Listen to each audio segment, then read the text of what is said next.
السلام علیکم ناظرین، انٹالرنس یا عدم برداشت ایک ایسا ٹاپک ہے جس پر بات کرنا آج کل کے دور میں بہت ضروری ہے۔ ہم اپنی روزمرہ زندگی میں دیکھتے ہیں کہ جب ہمیں کوئی کام کرتے ہوئے کسی مصیبت کا سامنا کرنا پڑتا ہے، یا ہمیں کسی مشکل میں گرفتار ہونا پڑتا ہے، یا ہمیں کوئی ذہنی ٹینشن لاحق ہو جاتی ہے، تو اس کی سب سے بڑی وجہ انٹالرنس یا عدم برداشت ہوتی ہے۔ عدم برداشت ہمارے مزاج میں اتنا صلاحیت کر چکا ہے کہ نفرت اور غصے کا یہ آتش فشاں حالات کی پرواہ کیے بغیر کہیں بھی کسی بھی وقت پھٹ سکتا ہے۔ احتجاجی مظاہروں میں ہم لوگ دیکھتے ہیں دنگا فساد، جلاؤ گھیراؤ، قتل و غارت، مخالفین کو گولیاں مار دینا، چھوٹی چھوٹی باتوں پہ لڑائی جھگڑے کرنا، یہ عدم برداشت اور رواداری سے عاری معاشرے کی نشاندہی کرتا ہے۔ ہمارے معاشرے میں طلاق کے بڑھتے ہوئے رجحانات بھی عدم برداشت ہی کی وجہ سے ہوتے ہیں۔ گھروں میں دیکھتے ہیں ہم، جب چھوٹی بچیاں کام کرتی ہیں تو ان کو تشدد کا نشانہ بنایا جاتا ہے، حکم عدولی کرنے پر ان کو بے انتہا تشدد کیا جاتا ہے، اور کوئی چھوٹا سا برتن ٹوٹنے پر بھی ان کو بے انتہا تشدد کا نشانہ بنایا جاتا ہے۔ کچھ دنوں تک اخبارات میں خبریں آتی ہیں کہ ذمہ داران کے خلاف ایکشن لے لیا گیا ہے، لیکن کبھی ان خبروں کے فالو اپ نہیں آتے، کیا ان کو سزا ملی ہے یا نہیں۔ عدم برداشت کا ایک مظاہرہ ہمیں ٹریفک سگنلز پر بھی نظر آتا ہے۔ قانون کا احترام کرنے والی قومیں ٹریفک سگنلز کو توڑنا ایک جرم سمجھتی ہیں، لیکن ہمارے معاشرے میں ٹریفک سگنلز کو توڑنا اور دوسروں سے آگے بڑھ کے سبقت لے جانا، اس میں فخر محسوس کیا جاتا ہے، اور جب ٹریفک بلاک ہو جاتی ہے تو لوگ آگے نکلنے کے چکر میں اس قدر بے صبری دکھاتے ہیں اور عدم برداشت کا مظاہرہ کرتے ہیں کہ حالات بہتر ہونے کی بجائے مزید بگڑ جاتے ہیں۔ عدم برداشت وہاں سے شروع ہوتی ہے جب ہم دوسرے کی رائے کا احترام نہیں کرتے۔ لگتا ہے کہ ہمارا معاشرہ اس چیز سے بالکل عاری ہوتا جا رہا ہے۔ ہمارے گھریلو ماحول سے سیاسی میدان تک عدم برداشت کی وجہ سے تہذیبی اقدار تباہ ہوتی نظر آ رہی ہیں۔ ناظرین، سقراط یونان کا ایک بہت بڑا فلاسفر تھا۔ اس کی درسگاہ دوسرے فلاسفر کی درسگاہ سے بالکل مختلف تھی۔ اس کی درسگاہ میں مختلف خیالات کے لوگ ہوتے تھے۔ وہ تمام ایک دوسرے کے ساتھ کھانا بھی کھاتے تھے، وہ ایک دوسرے کے ساتھ ورزش بھی کرتے تھے، وہ ایک دوسرے کے ساتھ مکالمہ بھی کرتے تھے، اور وہ کبھی ایک دوسرے سے لڑائی جھگڑا نہیں کرتے تھے۔ ان کی جتنی بھی لڑائی یا جنگ ہوتی تھی وہ منطقی یا لفظی ہوتی تھی، کبھی کوئی ایک حد سے اونچی آواز میں بات نہیں کرتا تھا۔ سقراط کی درسگاہ کا ایک اصول تھا کہ جب کوئی شخص ایک حد سے زیادہ اونچی آواز سے بات کرتا تو اس کو درسگاہ سے نکال دیا جاتا تھا۔ سقراط کی درسگاہ کا ایک اور اصول بھی تھا، اور وہ تھا برداشت۔ سقراط کی درسگاہ کے تمام لوگ ایک دوسرے کو تحمل سے سنتے تھے، ایک دوسرے کے خیالات کے بارے میں اپنے خیالات کے بارے میں دلائل دیتے تھے، اور اس وقت دلائل دیتے تھے جب تک وہ اپنی بات کہلوانے میں کامیاب نہیں ہو جاتے تھے۔ سقراط کی درسگاہ کا ایک اصول تھا، وہ تھا برداشت۔ برداشت سوسائٹی کی روح ہوتی ہے۔ جب سوسائٹی میں مکالمہ ختم ہو جاتا ہے، جب سوسائٹی میں برداشت ختم ہو جاتی ہے تو مکالمہ ختم ہو جاتا ہے، اور جب مکالمہ ختم ہو جاتا ہے تو معاشرے میں وحشت بڑھ جاتی ہے۔ عدم برداشت، غصہ یا دھمکی سقراط کی درسگاہ کا ناقابل معافی جرم تھا، اور جو یہ جرم سرزد کر جاتا تھا اس کو لازماً سزا بھگتنی پڑتی تھی۔ ناظرین، یہ 2000 سال پہلے کا یونان تھا، اور اب ہم 21ویں صدی میں اس یونان سے بہت دور ہیں۔ پہلی اور دوسری جنگ عظیم کے بعد جب دنیا تباہی کے دہانے پر پہنچ چکی تھی، سب کچھ تباہ ہو چکا تھا، معیشت تباہ ہو چکی تھی، لوگوں کے سفارتی تعلقات ختم ہو گئے تھے، لوگوں کے آپس کے ریلیشنز بریک ہو گئے تھے، تو اس وقت لوگوں نے یہ خیال کیا کہ ہمیں دنیا کو دوبارہ ریبلڈ یا ریکنسٹرکٹ کرنے کے لیے محبت سے ایک دوسرے سے ملنا چاہیے۔ ہم محبت کے ذریعے اس دنیا کو دوبارہ ریبلڈ کر سکتے ہیں، یہ لوگوں کا خیال تھا۔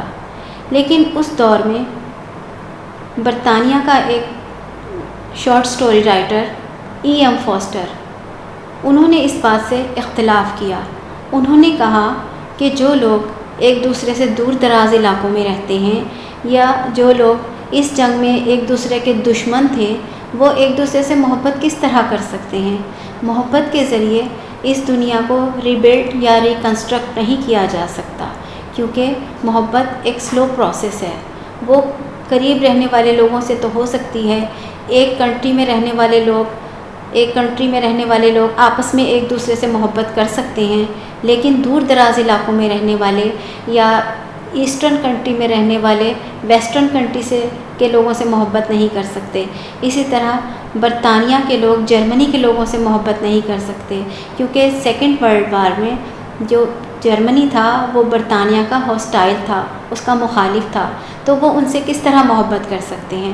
تو ای ایم فاسٹر کا یہ کہنا تھا کہ دنیا کو محبت سے ریبلڈ کرنے کی بجائے ہمیں ایک دوسرے کو برداشت کرنا چاہیے۔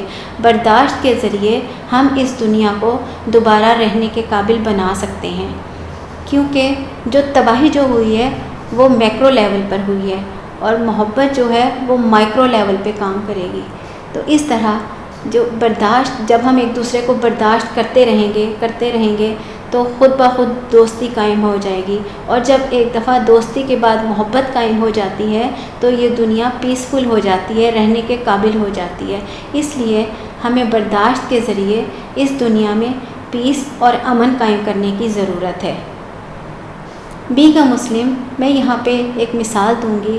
جب حضور صلی اللہ علیہ وسلم کو تمام لوگوں نے بہت تنگ کیا، بہت ستایا، ان کو برا بھلا بھی کہا، ان کو گالیاں بھی نکالی، لیکن آپ صلی اللہ علیہ وسلم نے اف تک نہ کہی اور ان کی نفرت کا جواب محبت سے دیا، جس کا نتیجہ یہ ہوا کہ وہ لوگ آہستہ آہستہ آپ کی طرف مائل ہونا شروع ہو گئے۔ انہوں نے اسلام قبول کر لیا۔ وہ سوچنے پر مجبور ہو گئے کہ ہم ان کو برا بھلا کہتے ہیں، گالیاں بھی نکالتے ہیں، بد دعائیں بھی دیتے ہیں، لیکن یہ ہمیں دعائیں دیتا ہے اور ہمیں کبھی بد دعائیں نہیں دیتا، اور ہمیں اتنے محبت سے پیش آتا ہے۔ تو اس طرح آہستہ آہستہ نفرت جو ہوتی ہے وہ محبت میں ڈیولپ ہو جاتی ہے۔ اسی طرح ایک اور ایگزامپل، ایک دفعہ ایک صحابی نے حضور صلی اللہ علیہ وسلم سے عرض کیا، یا رسول اللہ، مجھے زندگی کو پرسکون بنانے کا کوئی فارمولہ بتائیے۔ آپ صلی اللہ علیہ وسلم نے عرض کیا، غصہ نہ کیا کرو۔ آپ صلی اللہ علیہ وسلم نے مزید فرمایا، دنیا میں 3 طرح کے لوگ ہیں، ایک وہ جو جلد غصے میں آتے ہیں اور جلد ہی اپنی اصلی حالت میں واپس آ جاتے ہیں۔ دوسرے نمبر پہ وہ لوگ ہیں جو دیر سے غصے میں آتے ہیں اور جلد اپنی اصلی حالت میں واپس آ جاتے ہیں، اور تیسرے نمبر پہ وہ لوگ ہیں جو جلد غصے میں آتے ہیں اور دیر سے اپنی اصلی حالت میں واپس آ جاتے ہیں۔ آپ صلی اللہ علیہ وسلم نے کہا، دوسرے نمبر کے لوگ جو ہیں وہ بہترین لوگوں میں شمار ہوتے ہیں، اور جو تیسرے نمبر کے لوگ ہیں وہ بدترین لوگوں میں شمار ہوتے ہیں۔ اس لیے ہمیں دوسرے نمبر کے لوگوں کی طرح بننا چاہیے۔ ناظرین، اگر ہم یہ سوچ لیں کہ اختلافات جو ہیں وہ ہمیشہ رہیں گے، یہ سیاسی سطح پر بھی رہیں گے، یہ معاشرتی سطح پر بھی رہیں گے، یہ معاشی اور کلچرل سطح پر بھی رہیں گے، تو اگر ہم یہ سوچ لیں کہ ہر انسان کے سوچنے کا انداز مختلف ہے، ہر انسان کے سوچنے کا طریقہ کار مختلف ہے، تو ہم پر یہ پابندی نہیں ہونی چاہیے کہ ہم نے ضرور کسی کی بات ماننی ہے یا ہم نے کسی کے خیالات سے اتفاق کرنا ہے، لیکن ایک انسان ہونے کے ناطے ہمیں اور ایک مہذب قوم ہونے کے ناطے ہمیں ان کا احترام کرنا ضروری ہے۔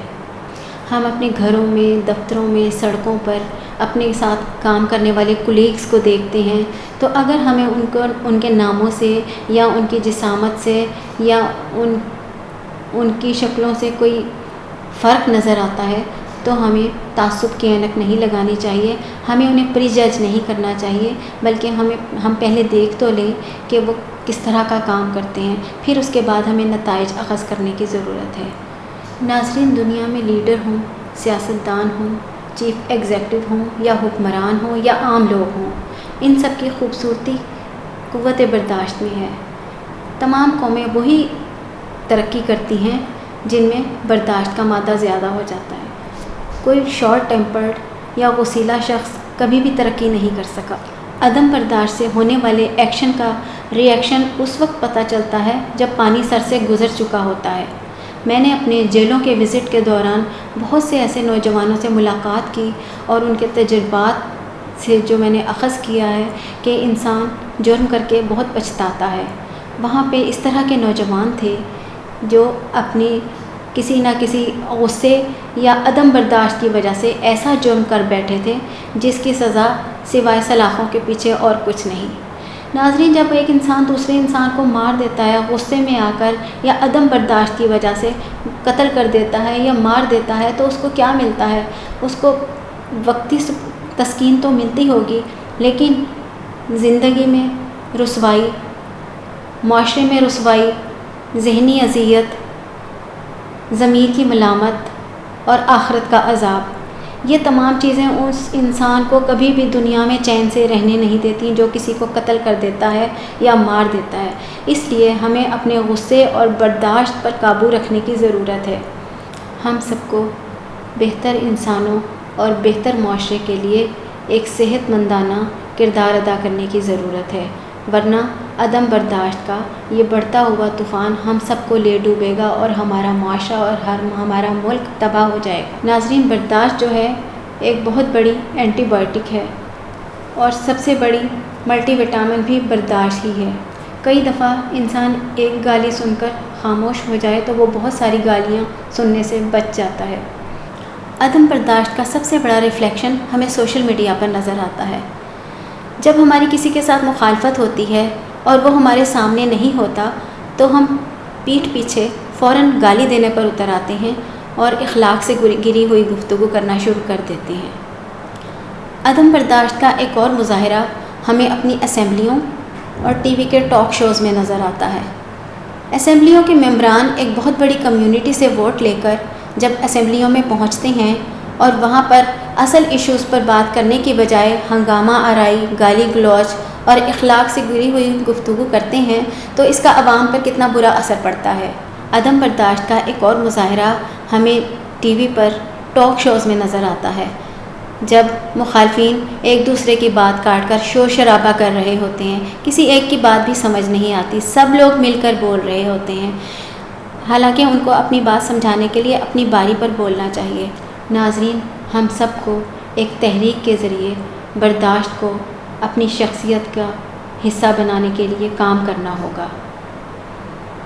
آخر میں ایک شعر پڑھوں گی: جو اعلیٰ ظرف ہوتے ہیں ہمیشہ جھک کے ملتے ہیں، جو اعلیٰ ظرف ہوتے ہیں ہمیشہ جھک کے ملتے ہیں، صراحی سر نگوں ہو کر بھرا کرتی ہے پیمانہ، خوش رہیے، خوشیاں بانٹیے۔ Thanks for watching.